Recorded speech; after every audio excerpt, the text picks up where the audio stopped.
الله والصلاة والسلام على رسول الله اللهم صل وسلم وبارك على نبينا محمد وعلى آله وصحبه أجمعين. أخوة الإيمان، السلام عليكم ورحمة الله وبركاته.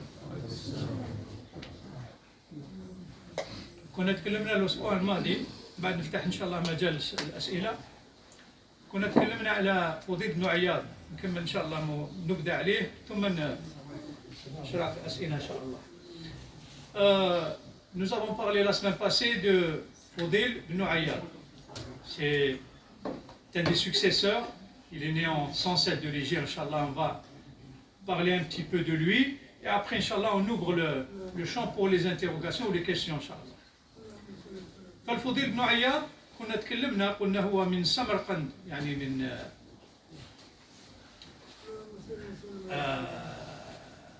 مدينة اسمها سمرقند. فالفضيل بن عياض كان يعني ولد في 107 للهجرة، السنة الهجرية. هو من علماء الدين، ولكن من قبل كيف كان الفضيل بن عياض كان من قطاع الطرق. علاش قلنا يعني هذا عبرة لنا أن ديننا الحنيف لا ينظر إلى ما كان من قبل الإنسان. أن عمر بن الخطاب أراد قتل الرسول صلى الله عليه وسلم عندما أسلم. فهذا الأمور هذه الإنسان يراعيها ويشوف أن ديننا الحنيف ماهوش كما حياتنا هنا. لو كان دير حاجة يرجعوك دائما إليها، أك غلطت في صغرك يعاود يرجعك، ولكن هذا عمل هكذا وعمل ولا آخره. ما نساو أن الله سبحانه وتعالى يتوب على الإنسان، وإحنا ما نتوبوش، إحنا ما نقبلوش التوبة تاع الإنسان، ماهوش إحنا اللي نقبلوا الله يا ناس. هذا هو الأمر هذا. فالفضيل بن عياض رحمه الله ولد 107 للهجرة، وكان من قطاع الطرق. سمع آية إنسان يتلو القرآن، قال: ألم يأن للذين آمنوا أن تخشع قلوبهم لذكر الله. فقال: آن يا ربي، يعني آن الأوان.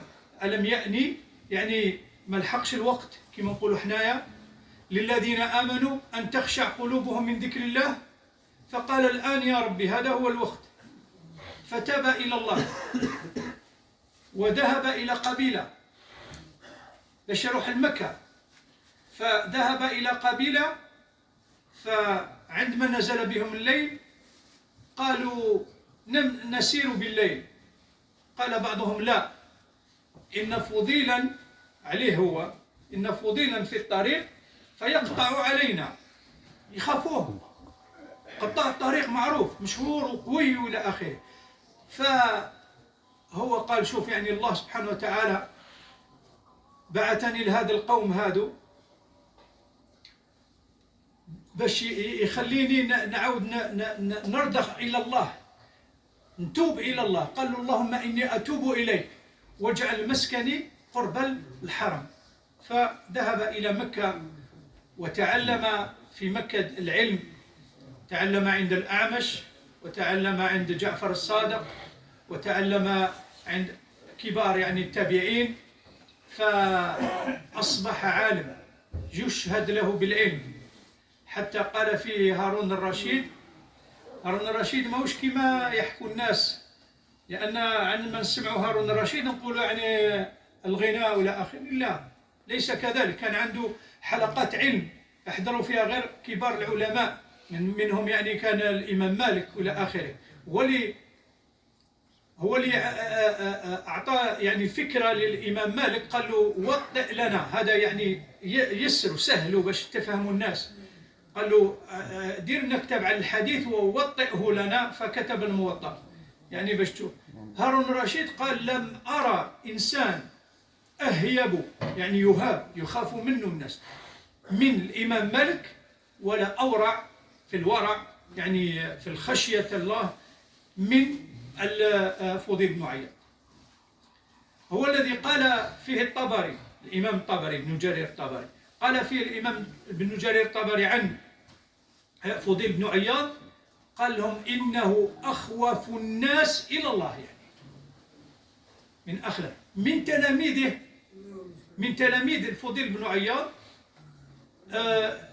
سفيان بن عيينة والإمام الشافعي وابن المبارك، هذو من كبراء العلماء، هذو كلهم من تلاميذ الفضيل بن عياض. شوف يعني الله سبحانه وتعالى مهما كنت في حياتك الدنيا يا ابن آدم، أن التوبة تقبل من الله سبحانه وتعالى لمن يتوب بحسن النية، فأبواب التوبة مفتوحة والله سبحانه وتعالى يقبل التوبة عن عباده. Donc, quand on parle de Fodil ibn Iyad, j'avais précisé qu'il était né en 107 de l'Hégire. Donc, c'est parmi les justes successeurs. En 107 de l'Hégire est né le Fodil ibn Iyad. Il est né à Samarcande. Et il était, dans sa jeunesse, un grand bandit, un grand brigand. C'est-à-dire qu'il volait les caravanes et les passants la nuit, tout, il faisait des guet-apens, il les volait. Et il était craint. Il était craint. Fodil ibn Iyad, un jour, il entendit quelqu'un réciter le Coran. Et qu'est-ce qu'il entend? Dans le sens du verset, Allah subhanahu wa ta'ala, il dit: n'est-il pas venu le moment pour les croyants de s'humilier devant, que leur cœur s'humilie devant l'évocation d'Allah? Écoutez bien. N'est-il pas venu le moment pour les croyants que leur cœur s'humilie à l'évocation d'Allah? Et il a dit: le moment est venu à Allah. Écoutez, quand il a répondu à Allah, il a entendu quelqu'un réciter, il a répondu directement à Allah, il lui a dit: c'est le moment, ya Allah, je me repens à toi. Il est parti trouver une caravane qui va partir à la Mecque. Et il s'est incrusté dans cette caravane, ne leur disant rien. Et quand fut la nuit venue, les caravaniers dirent: allez, on va continuer la route pendant la nuit. Et la majorité d'entre eux, ils ont dit: non, non, non, on ne va pas partir la nuit, parce qu'il y a Fodil sur la route. Il y a le Fodil sur la route, il va nous voler, certainement. Il était craint. Il a dit: Allah subhanahu wa ta'ala m'a éprouvé avec ça. Moi, je volais la nuit les gens, alors que je devrais invoquer Allah. Il dit: Allah, je me repens à toi à condition que j'habite près de l'Haram. Et il a été à la Mecque, il a habité près de la Mecque. Il a appris la science là-bas. Il a appris auprès de l'Amash, et il a appris auprès de Ja'far Sadiq, ainsi que d'autres. Et il était devenu un vrai savant. Au point où Harun al-Rashid, c'était le gouverneur, il a dit de lui: je n'ai pas vu une personne, il a parlé de deux personnes, il a dit: je n'ai pas vu une personne aussi crainte que l'imam Malik, et aussi pieux et aussi fervent que l'imam al-Fodil ibn Iyad. Il était imam à la mosquée del Haram à la Mecque. Et Fodil ibn Iyad, quand il récitait avec ferveur, et quand il y avait quelque chose qui se rapportait au paradis ou quoi que ce soit, il invoquait Allah, même dans la prière. Il répétait la phrase ou le verset 2 fois ou 3 fois, et il invoquait Allah qui lui donne le paradis. Entre parenthèses, je vais parler de Harun al-Rashid. Harun al-Rashid, c'est lui qui a inspiré l'imam Malik, parce que quand on dit Harun al-Rashid, on voit tout de suite la musique, les gens, le haram, les danses et ainsi de suite. C'est pas vrai. Il avait une assemblée de personnes pieuses qui invoquaient Allah subhanahu wa ta'ala et qui les encourageaient et ainsi de suite. C'est lui qui a été à l'initiative. Il lui a dit à l'imam Malik: écris-nous un peu la sunna. Il fait froid là. Barakallahu fikum, si vous pouvez avancer un peu pour ceux qui sont dehors. Il lui a dit écris-nous la sunna et facilite-la. On dit facilite-la wa ta'ha en arabe. Et l'imam Malik, il a écrit le muwatta, c'est-à-dire le facilité. Il a écrit le muwatta. Donc il a inspiré. Revenons à Fodil ibn Iyad. Vous savez, parmi ses élèves, Fodil ibn Iyad, il y a Ibn Ayyina. Ibn Ayyina, il y a Ibn al-Mubarak. mais il y a l'imam Shafi'i aussi, parmi les élèves de Fodil ibn Ayyad. Donc vous voyez à quel point Fodil ibn Ayyad il est devenu un savant alors qu'il était quelqu'un qui était un brigand. C'était un brigand. Maintenant, nous, regardez la différence entre nous et l'islam. Je ne dirais pas, parce que s'il ne représentait que l'islam en fait. L'islam en lui-même, la personne qui a commis des erreurs dans son passé, qui se repent à Allah, Allah accepte son repentir. Et qu'il lui efface tout. Alors que nous, dans notre comportement quotidien, on ne pardonne pas. On a l'impression de pardonner, allez, ça y est, non, ça y est, il a fini. Mais quand on veut confier vraiment quelque chose à quelqu'un, on dit non, non, non, lui, il a fait dans son, quand il était jeune, et ainsi de suite. Et on n'oubliera jamais, on ne fessera jamais. Alors que Allah, il pardonne, il efface, et il remplace, au contraire. Il remplace. Tabari ibn Jarir, Tabari, celui qui a fait l'exégèse du Coran, il a dit de lui que je n'ai jamais vu quelqu'un aussi craintif d'Allah que lui. Il y en a tellement de gens qui ont parlé de lui, Soufiane Taouri, il y en a beaucoup qui ont parlé de lui, et on ne peut pas les citer tous, mais c'était une personne que Allah subhanahu wa ta'ala, il lui a remplacé ce qu'il était par quelque chose de très important, et ça nous donne à réfléchir que rien n'est perdu. Que tant qu'il y a de la vie, comme l'a dit le prophète sallallahu alayhi wa sallam, celui qui se repent de son péché, c'est comme celui qui n'a pas de péché. Walhamdulillah. Maintenant, s'il y a une question, une interrogation, Inch'Allah, on essaiera de répondre. Quand on lit le Coran, on doit se positionner automatiquement en face de la Qibla. C'est mieux, mais ce n'est pas une obligation. C'est mieux. C'est souhaité, mais ce n'est pas une obligation. عند قراءة القرآن هل يستقبل الإنسان القبلة؟ نعم مستحب أن يستقبل الإنسان القبلة ولكن ليست مفروضة عليه. إذا كان الإنسان ما استطاعش إلى آخره حتى الصلاة الرسول صلى الله عليه وسلم كان يصلي فوق الدابة يعني صلاة نافلة كان يصلي فوق الدابة مهما كانت القبلة. Donc est-ce qu'il est, quand on récite le Coran, est-ce qu'il est nécessaire ou obligatoire de se tourner vers la Qibla? C'est fortement souhaité, oui. Mais ce n'est pas une obligation. Ce n'est pas une obligation. Si on a la possibilité de le faire tranquillement, oui, bien sûr, c'est souhaité. Mais si on n'a pas cette possibilité, il n'y a pas de problème du tout. Le prophète sallallahu alayhi wa sallam, même la prière surrogatoire, il la faisait à dos de chameau. Et quelle que soit la direction de la Qibla, même si c'était derrière, il n'y a pas de problème.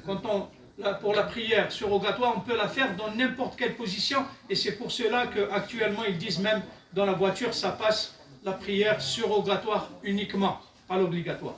C'est interdit, il faudrait se mettre en face de la Qibla, c'est parmi les conditions de la prière. Alhamdulillah.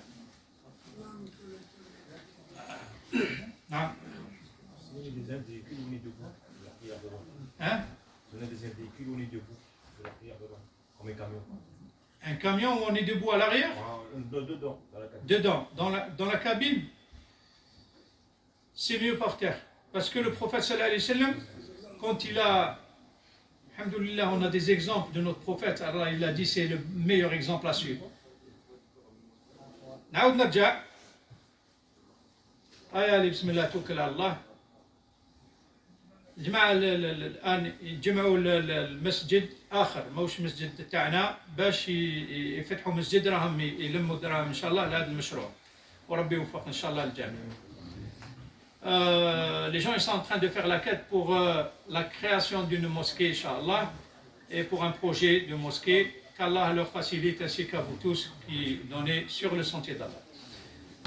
فالإنسان عندما يصلي في مكان مرتفع حكم ذلك الأفضل أن الإنسان يصلي على الأرض إلا إذا تعسر الأمر فممكن إذا لم يتعسر الأمر فلابد أنك تصلي على الأرض لفعله النبي صلى الله عليه وسلم والله سبحانه وتعالى عندما يقول ولكم في رسول الله أسوة حسنة عندما صنع المنبر لأول مرة فالرسول صلى الله عليه وسلم كان يصلي على المنبر يكبر تكبيرة الإحرام ويقرأ على المنبر إلا في السجود، فكان ينزل من المنبر ويسجد في الأرض والحمد لله.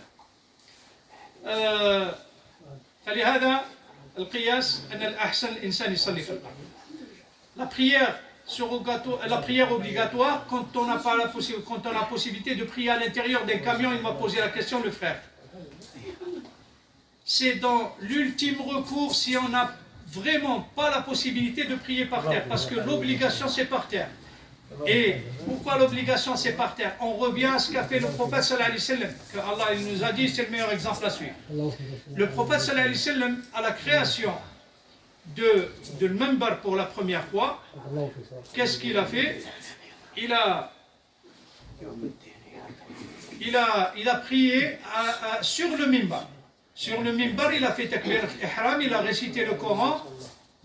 Et quand il s'agissait de la prosternation, il est descendu du minbar et s'est prosterné par terre. Donc, l'obligation, c'est par terre.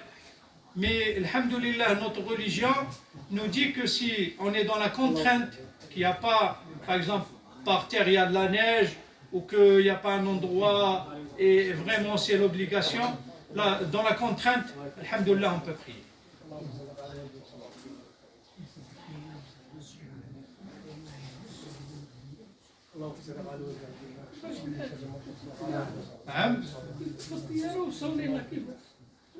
لا الإنسان ما يكونش يعرف جايز الحمد لله. الرسول صلى الله عليه وسلم قال تجاوز لي عن أمتي الخطأ والنسيان وما استكره عليه الإنسان.